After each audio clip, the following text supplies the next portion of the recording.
Pernahkah kamu terluka begitu dalam hingga ragu untuk bangkit? Inilah rahasia mengubah luka jadi kekuatan sejati.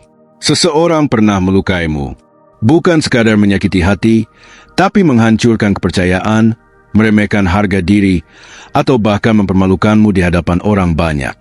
Kini, kamu berada di persimpangan, diam, membalas, atau bangkit. Anehnya, dalam keheningan itu, batinmu justru terasa lebih bising ketimbang saat bertengkar. Ada suara di dalam dirimu yang berbisik. Kalau aku diam, apakah aku kalah? Kalau aku bicara, apakah aku kehilangan kendali? Dunia seolah menuntutmu membuktikan sesuatu. Tapi, kepada siapa sebenarnya?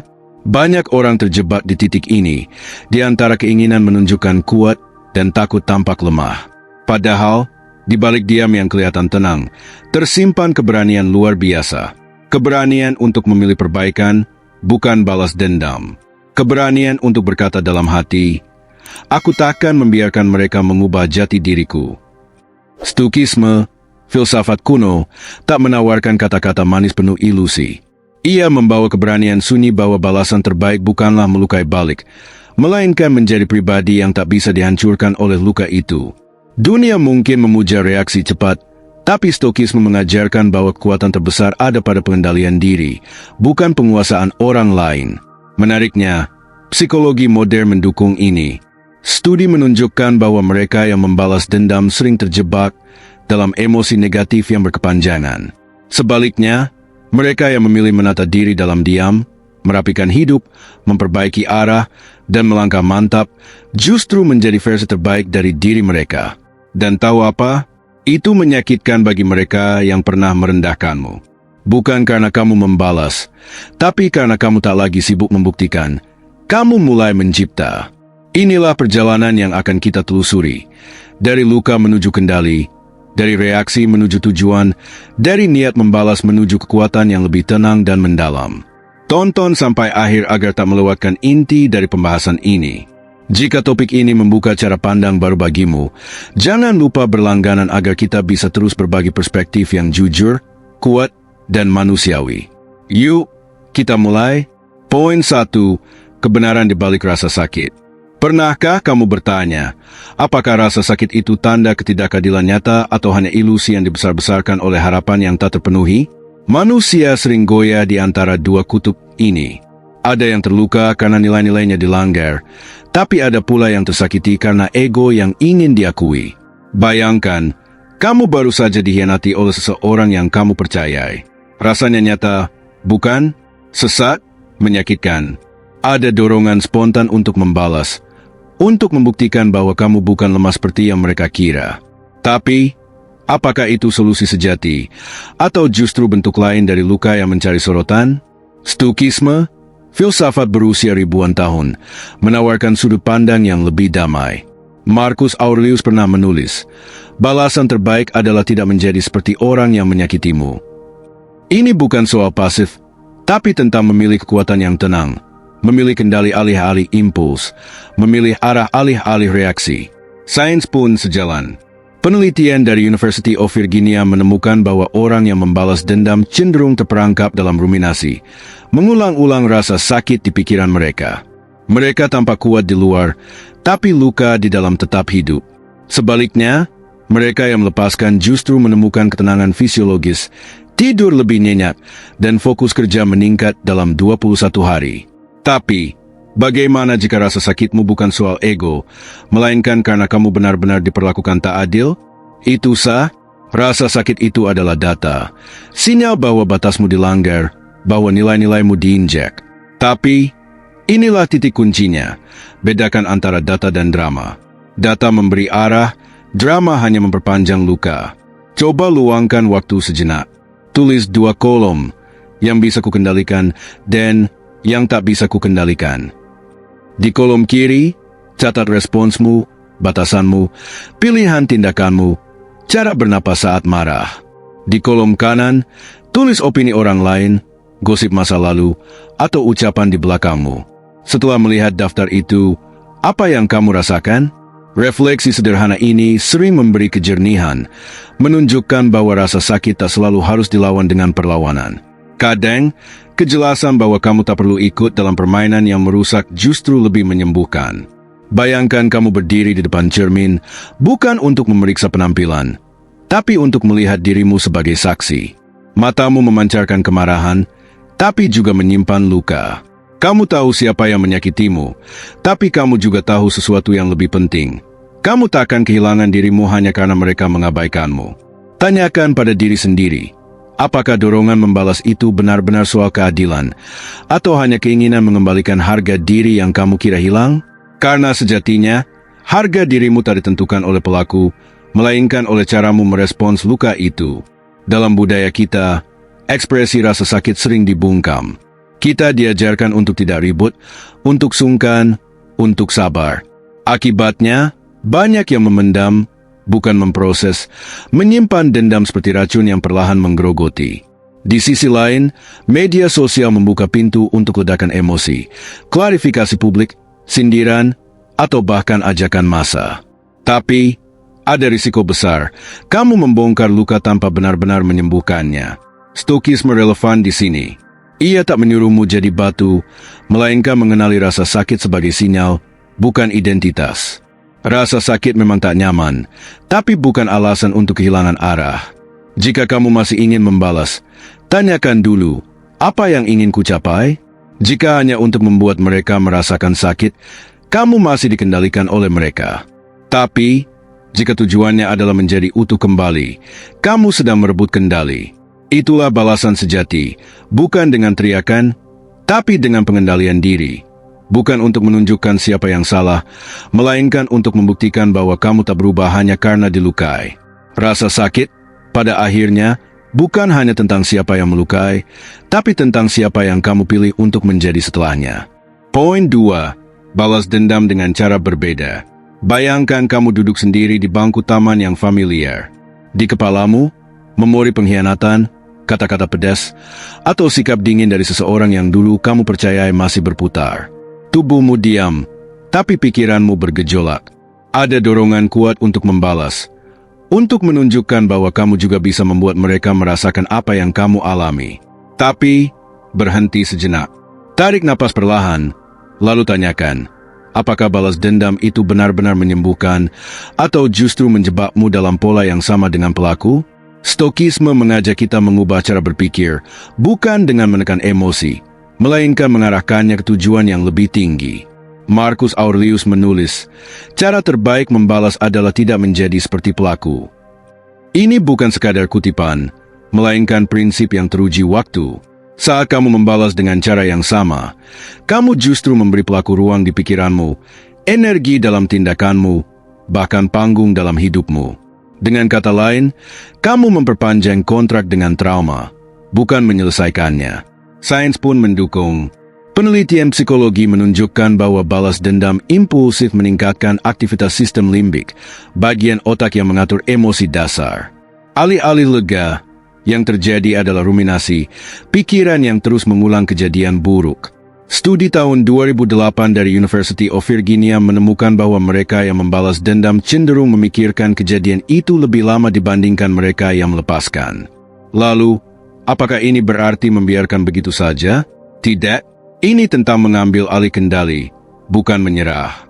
Kamu tak memberi ruang untuk balas dendam murahan karena tahu nilainya terlalu kecil dibandingkan kedamaian jangka panjang. Bayangkan kamu sedang menata ulang hidupmu, bukan untuk pamer kesuksesan, tapi untuk membangun kembali martabat yang coba mereka rampas. Dalam diam, kamu kembali bekerja, merapikan jaringan, menambah keterampilan. Hasilmu perlahan terlihat, bukan karena kamu ingin mereka melihat, melainkan karena kamu tak lagi peduli apakah mereka melihat. Itulah balas dendam sejati. Ketika kamu tak lagi bereaksi seperti yang mereka harapkan, ketika kamu mencabut panggung mereka dari pikiranmu, ketika kamu menciptakan cerita baru tanpa mereka di dalamnya. Dalam lingkungan yang memuja balasan sebagai kekuatan, diam dan kejelasan arah justru lebih mengguncang. Diam yang penuh makna, konsistensi tanpa gembar-gembor, dan reputasi yang tak terbantahkan seringkali jadi tamparan paling menyakitkan ketimbang kata-kata pedas. Tapi, tetaplah realistis. Tak semua orang akan memahami sikapmu. Ada yang akan menyebutmu pengecut, terlalu sabar, atau kurang tegas. Mereka tak tahu bahwa kamu sedang membangun fondasi yang lebih kokoh. Kekuatan sejati tak selalu perlu diumumkan. Kadang, kekuatan yang paling menggetarkan adalah yang tak merasa perlu terlihat. Jika masih ada pertanyaan, kalau aku diam, bukankah mereka merasa menang? Pertimbangkan ulang, siapa yang benar-benar menang? Yang sibuk menjaga citra, atau yang sibuk membangun makna? Balas dendam paling halus adalah membuat pelaku kehilangan pengaruhnya. Mereka tak lagi mengatur suasana hatimu, tak lagi menguasai keputusanmu, dan yang terpenting, tak lagi jadi pusat narasi hidupmu. Kebebasan sejati bukan saat kamu bisa membalas sesuka hati, melainkan saat kamu tahu kamu bisa, tapi memilih untuk tidak, karena kamu punya arah, karena kamu sedang tumbuh, karena kamu sadar tak semua luka layak diwarisi, dan tak semua serangan perlu dibalas dengan serangan. Jika kamu masih merasa harus membalas, pastikan dulu, apakah ini untuk memulihkan dirimu, atau sekadar ingin melihat mereka terluka? Jika tujuannya adalah pulih, arahmu bukan ke belakang, melainkan ke depan. Di sana, balas dendammu bukan berbentuk pisau, melainkan pijakan yang membawamu semakin jauh dari mereka yang pernah menyakitimu. Poin 3. Mengapa kesuksesan lebih menyakitkan bagi mereka? Bayangkan kamu tak membalas, tak menyindir, tak membuat drama. Kamu hanya tumbuh. Dan itu saja sudah cukup membuat mereka resah. Mengapa? Kesuksesan bukan sekadar pencapaian. Ia seperti cermin yang membongkar pola malas yang mereka anggap wajar, keyakinan bahwa kamu takkan melesat, atau sistem di mana mereka merasa berkuasa atas hidupmu. Ketika kamu mulai naik, ketika pekerjaanmu terlihat, ketika progresmu tak terbantahkan, mereka gelisah bukan karena kamu menyerang, tapi karena kamu membantah narasi yang mereka pegang. Secara neurologis, otak manusia bereaksi terhadap ancaman status seperti terhadap ancaman fisik kecil. Bagian anterior cingulata cortex aktif ketika seseorang merasa posisi sosialnya terancam. Ketika mereka melihat kamu yang dulu dianggap di bawah, kini melaju lebih cepat, rasa iri itu nyata. Ini bukan hanya soal kimia otak, tapi juga identitas. Dalam lingkungan kerja atau sosial yang terbiasa dengan hierarki, kesuksesan personal bisa jadi ancaman diam-diam. Kamu, yang tak bermaksud mengusik, tiba-tiba berada di tengah ketegangan itu. Pertanyaannya, haruskah kamu mengecilkan diri demi kenyamanan orang lain, atau terus melaju meski tahu itu memicu reaksi? Kamu tak bisa mengatur perasaan semua orang, tapi kamu bisa menjaga integritas langkahmu.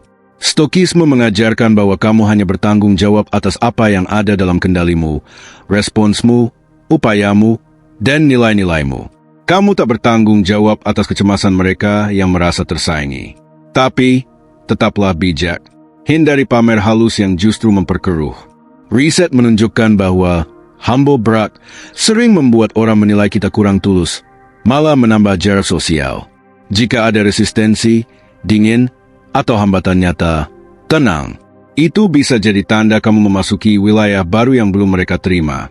Jika PK, kamu tahu kapan bicara, kapan diam, kapan merangkul, atau kapan menjaga jarak. Yang pasti, kamu tak perlu mengemis pengakuan dari mereka yang hatinya tertutup. Yang paling menyakitkan bagi mereka bukan kesuksesanmu, melainkan bukti bahwa mereka salah menilaimu, salah meremehkanmu, salah mengira kamu akan berhenti. Itu lebih menusuk daripada kritik langsung. Jadi, tak perlu membalas. Cukup bangun dirimu, hindari godaan panggung, dan biarkan mereka yang meragukanmu diam-diam menyaksikan bahwa kamu tetap berdiri. Poin 4. Diam, senjata barumu. Bayangkan kamu berdiri di tengah keramaian. Semua mata menatap, semua telinga menanti reaksimu atas tuduhan yang tak kamu lakukan. Beberapa berharap kamu terpancing, yang lain menunggu drama. Tapi, alih-alih menjawab, kamu menatap tenang, lalu melangkah pergi tanpa sepatah kata. Justru di situ, ketegangan meningkat. Diam yang kamu pilih bukan kelemahan, melainkan kuasa. Ini bukan diam pasrah, melainkan diam yang dirancang. Bukan tameng rasa takut, tapi bentuk pengendalian diri paling sunyi. Dalam dunia yang bising, yang menganggap hidup hanya saat berteriak, keheningan justru jadi gema paling lantang. Dalam stokisme, diam bukan tindakan pasif, melainkan pilihan sadar untuk tak memberi panggung pada hal yang tak sepadan. Pernahkah kamu diserang secara personal, lewat gosip, komentar samar, atau sindiran publik, dan memilih tak merespons, lalu pelaku justru makin agresif? Itu bukan kebetulan. Dalam psikologi, ini disebut extinction burst. Ketika perhatian dihentikan, pelaku meningkatkan intensitas untuk memancing reaksi. Tapi, jika kamu tetap diam terukur, siklus itu akan padam. Namun, diam bukan solusi universal. Jika dia membuatmu terasing, takut menyampaikan kebenaran, atau kehilangan kepercayaan diri, itu tanda kamu perlu mengevaluasi. Jangan gunakan diam untuk menunda, gunakan untuk menyusun. Misalnya, saat tak membalas komentar pedas di grup kerja, tapi di belakang layar kamu menyiapkan kronologi, menyimpan bukti, dan membangun kredibilitas lewat hasil kerja. Itu diam strategis. Dalam konteks sosial, diam bisa disalahartikan sebagai pengakuan bersalah. Tapi, bagi mereka yang paham jejak digital tak bisa dihapus, diam adalah pernyataan kuat bahwa kamu tak bermain di arena mereka. Dengan tak meladeni, kamu merebut kendali panggung. Riset komunikasi krisis menunjukkan bahwa strategic silence bisa meredakan konflik secara elegan, selama kamu menjaga jalur formal seperti komunikasi tertulis atau kanal resmi. Kapan bertahan dalam diam? Kapan beralih ke klarifikasi? Jika reputasimu disasar langsung, aksesmu terganggu, atau narasi palsu dianggap fakta, saatnya bergerak, bukan dengan teriakan, melainkan dengan data, fakta, dan forum yang tepat. Dokumentasi diam-diam itu penting. Jadi, jika kamu sedang menahan kata, jangan merasa lemah. Mungkin kamu sedang menyusun versi terbaik dirimu, yang tak panik, tak reaktif, tetap tajam dan jernih. Diam yang disadari bukan menyerah, melainkan pertahanan sunyi yang terasa. Bagi mereka yang terbiasa menang lewat provokasi, keheningan ini adalah kekalahan paling menyakitkan. Jangan tergoda menjawab hanya karena mereka ribut. Diam adalah senjatamu, gunakan dengan penuh kendali. Poin 5. Mengubah luka menjadi tujuan. Pernahkah kamu duduk sendiri di sudut tepi, lalu bertanya, apakah semua rasa sakit ini sia-sia? Bukan hanya soal luka, tapi energi yang tersisa setelah semua hancur. Kamu tak ingin membalas, tapi juga tak rela hidupmu jadi catatan kaki dari kesalahan orang lain.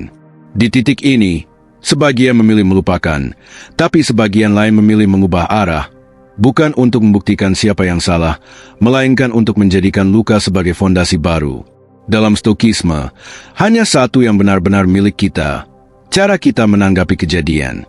Epictetus bilang, kendali kita ada pada penilaian dan tindakan. Luka bukanlah sesuatu yang bisa kamu kendalikan, tapi apa yang kamu lakukan setelahnya adalah kuasamu. Dalam psikologi, ini disebut post-traumatic growth, fase di mana trauma tak ditekan atau dibanggakan, melainkan dicerna dan dialihkan.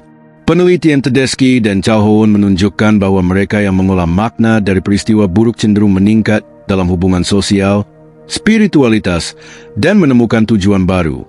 Bukan karena mereka kuat dari awal, melainkan karena mereka membangun makna.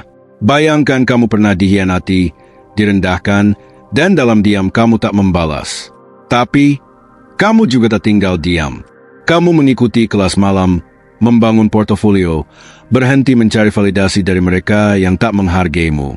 Dalam proses itu, kamu bukan hanya berubah, melainkan menulis ulang narasi hidupmu, from korban menjadi tokoh utama. Tapi, apakah ini pemulihan sehat atau pelarian terselubung? Kamu tahu jawabannya saat kamu tak lagi gelisah melihat mereka bahagia, saat tidurmu nyenyak, saat fokusmu bukan biar mereka lihat, melainkan agar aku berkembang. Mulai dari langkah kecil, audit emosimu. Apa yang sering muncul akhir-akhir ini? Marah, rasa tak adil, atau kebingungan? Tulis. Luangkan Oktober 15 menit untuk menyusun kata-kata yang berputar di kepalamu.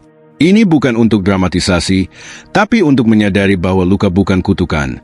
Ia bisa diubah jika kamu tahu kemana mengarahkannya. Definisikan masalah yang bisa kamu pecahkan, rutinitas baru, keahlian baru, dukungan baru.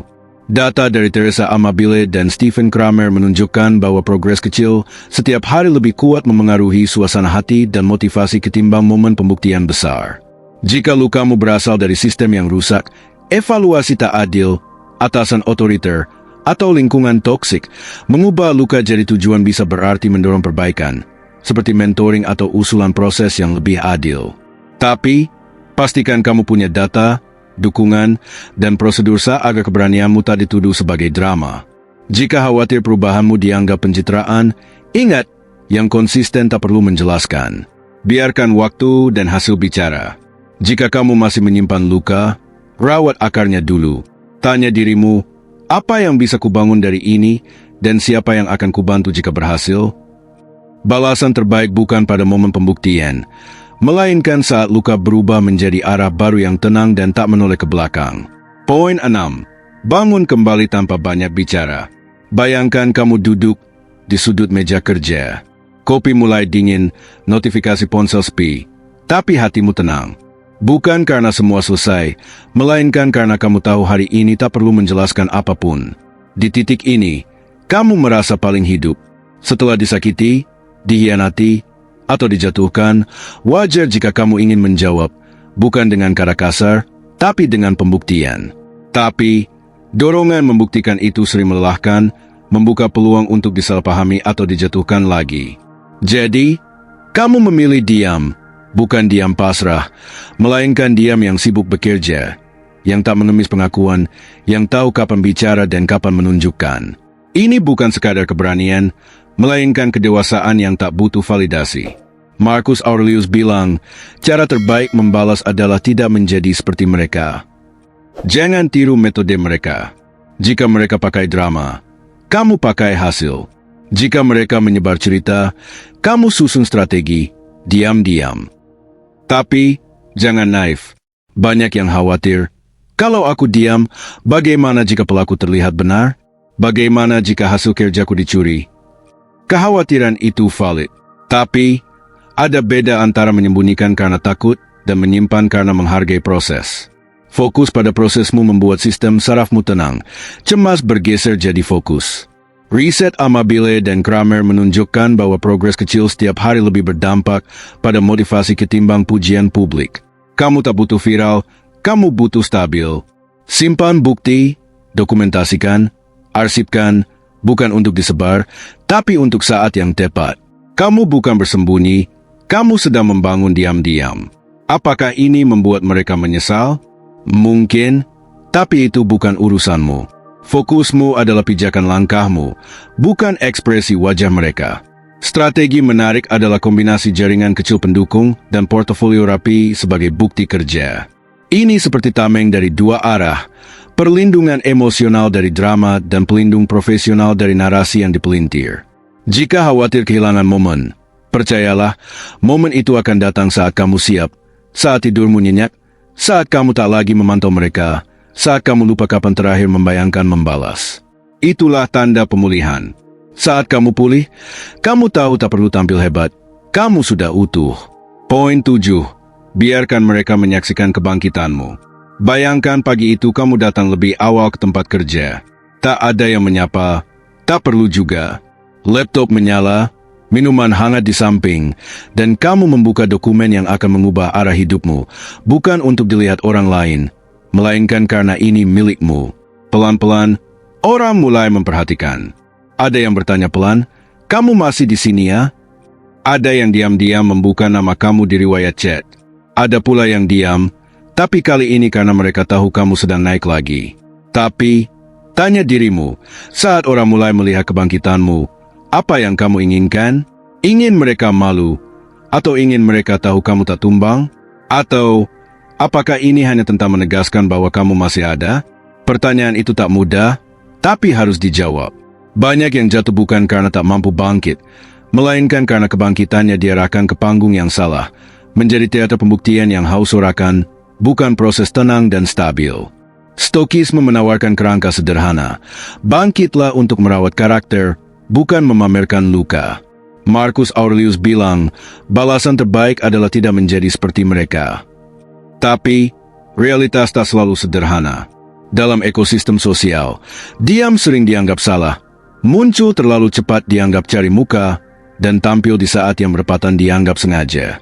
Terlalu lama menghilang bisa membuat narasi yang menjatuhkanmu jadi satu-satunya cerita. Maka, muncul kembali, bukan dengan kemarahan, melainkan dengan karya, ketenangan, dan kesabaran yang telah kamu latih. Publik sering lebih suka drama ketimbang proses.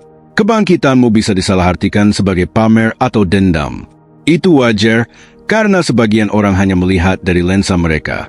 Tapi, kamu tak perlu merendahkan langkahmu agar cocok di mata mereka. Kamu hanya butuh ritme konsisten dan bukti jelas. Tak harus besar, tapi stabil. Teresa Amabile menyebutnya small wins. Kemenangan kecil yang terukur bisa membangkitkan kredibilitas dan kepercayaan dirimu. Hati-hati dengan jebakan.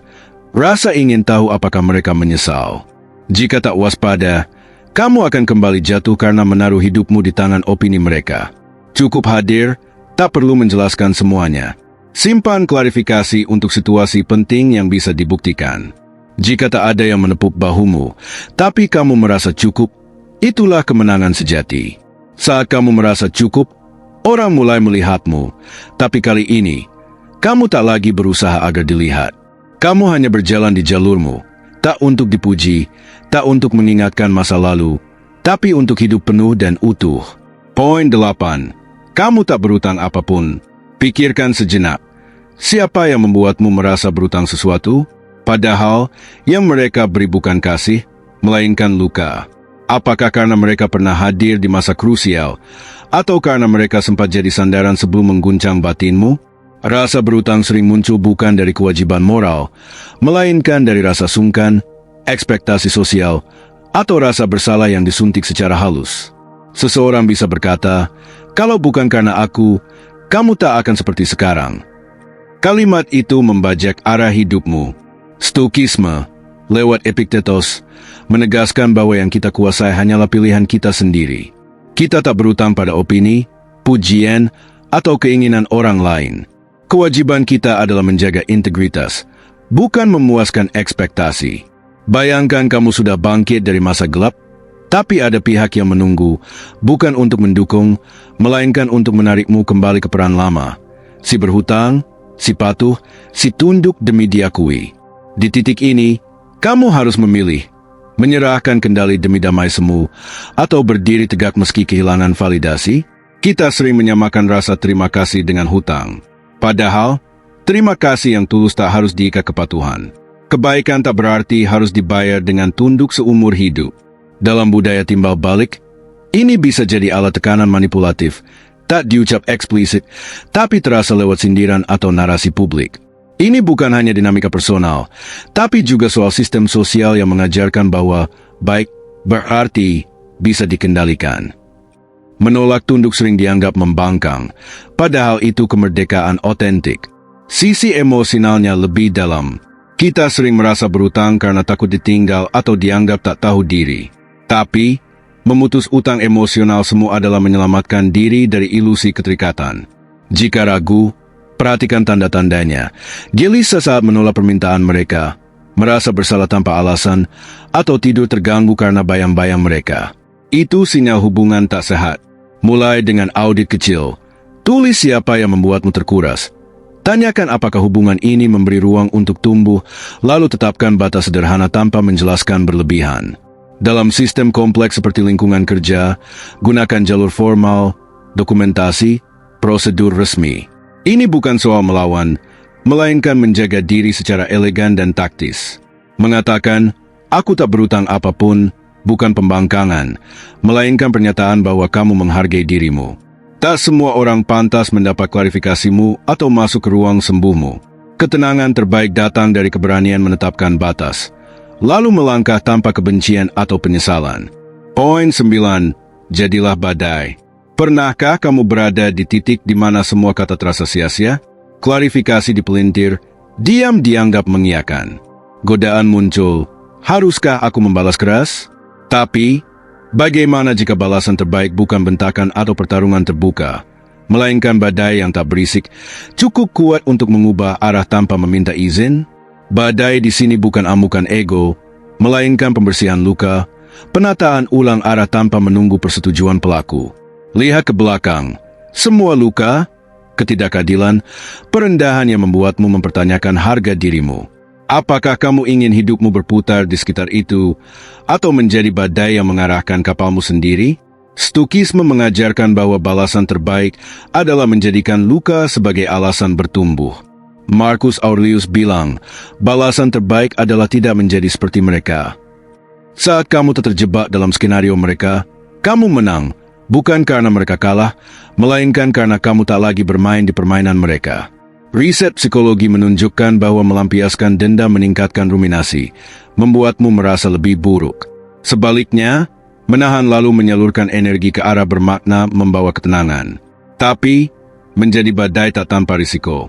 Ada yang akan bilang kamu terlalu dingin atau egois karena menolak menjelaskan terus-menerus.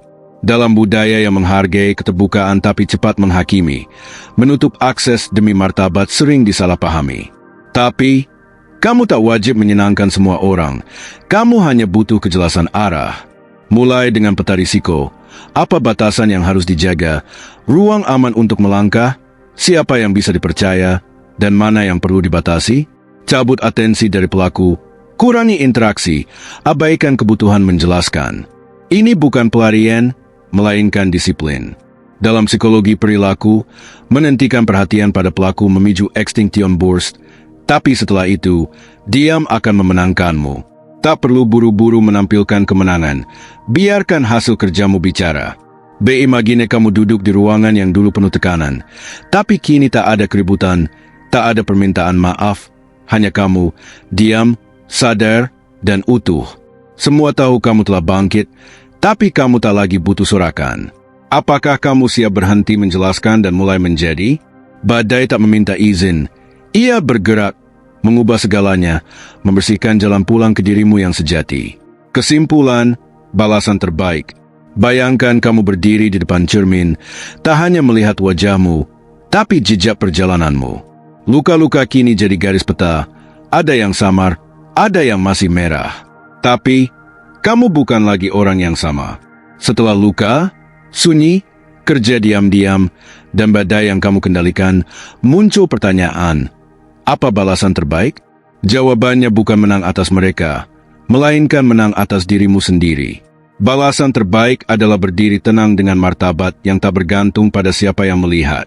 Kamu tahu batasmu, apa yang harus dilepaskan, dan apa yang harus diperjuangkan. Kita sering menunggu permintaan maaf atau pengakuan, tapi banyak pelaku tak akan berubah. Disinilah ujianmu, bergantung pada keadilan eksternal, atau membangun ketenangan internal. Stokisme mengajarkan, bedakan yang bisa kamu kendalikan dan yang tidak.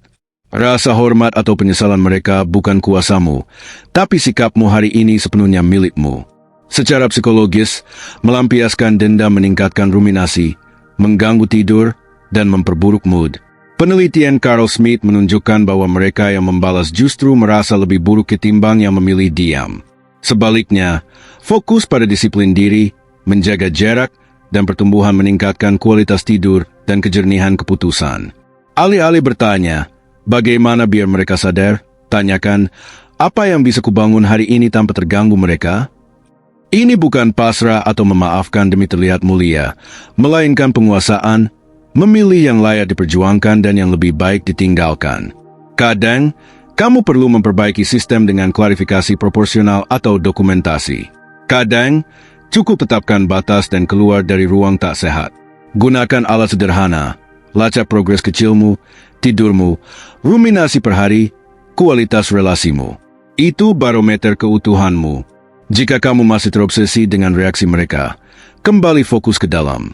Gunakan jeda, tulis emosi, panggil namamu sendiri. Hari ini, nama, kita jaga yang penting. Kamu tak berutang pada masa lalu, hanya bertanggung jawab pada arah ke depan. Termasuk untuk tak mengulang luka ke orang lain, baik melalui diam yang menyetujui ketidakadilan maupun kemarahan yang memperpanjang kekerasan emosional. Kemenangan tak selalu butuh panggung. Kadang, kemenangan adalah saat kamu melihat cermin dan tak lagi ingin membuktikan apapun. Kamu cukup, aman, dan tetap bisa mencintai tanpa perlu dibalas. Itulah balasan terbaik. Jika kamu belum sampai di titik itu, tak apa. Setiap langkah tak reaktif, yang tetap bernilai, adalah kemenangan kecil yang nyata. Balas dendam paling elegan bukan menjatuhkan, melainkan membuktikan bahwa kamu tak hancur. Kamu bertahan, bangkit, dan berjalan lebih jauh dari mereka yang pernah menyakitimu.